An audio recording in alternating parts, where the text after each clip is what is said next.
This video is on the individual gas law called Charles Law. So this gas law deals with the variables of temperature and volume, which means your constants are moles and pressure.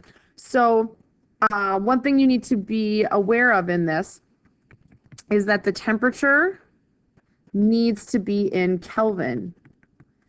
You can't leave it in Celsius because Celsius can have a temperature of 0, Kelvin cannot, and it won't work out mathematically. That was back in video 1 on how to do that conversion. Quick review though, if you have degrees Celsius, if you add 273 though, that will equal your Kelvin temperature. So the equation, the way these two are related, and I know this is the relationship video, but it's still important to understand the equation, is that volume divided by temperature will equal that constant. So not Kelvin, that K is a constant. So if it always equals volume over temperature equals the same thing, that's where our equation comes from, where our volume over temperature will equal a new volume over a new temperature. So Boyle's law, they were multiplying, and that relationship was inverse. This is not inverse, however. As the temperature increases, the volume also increases.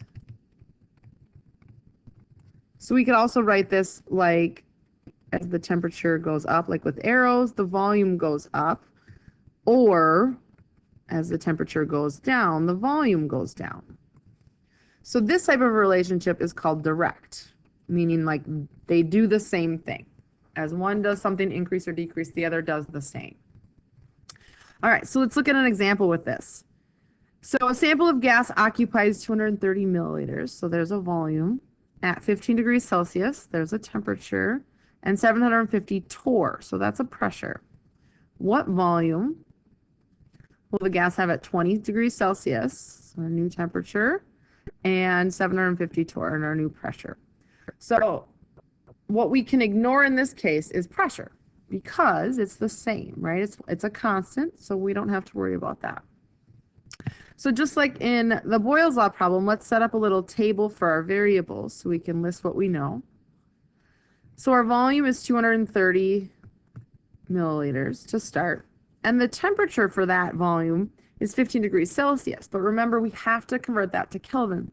So I'm going to add 273 Kelvin to that, which will make this 288 Kelvin. All right, so what volume? So that's our question mark, what we're solving for. And our new temperature is 20 Celsius. So plus 273 gives us 293. All right, so just like before, we're going to use our temperature, so our one with where we know both values, as our conversion factor. So we write out our number for our unknown, so 230 milliliters.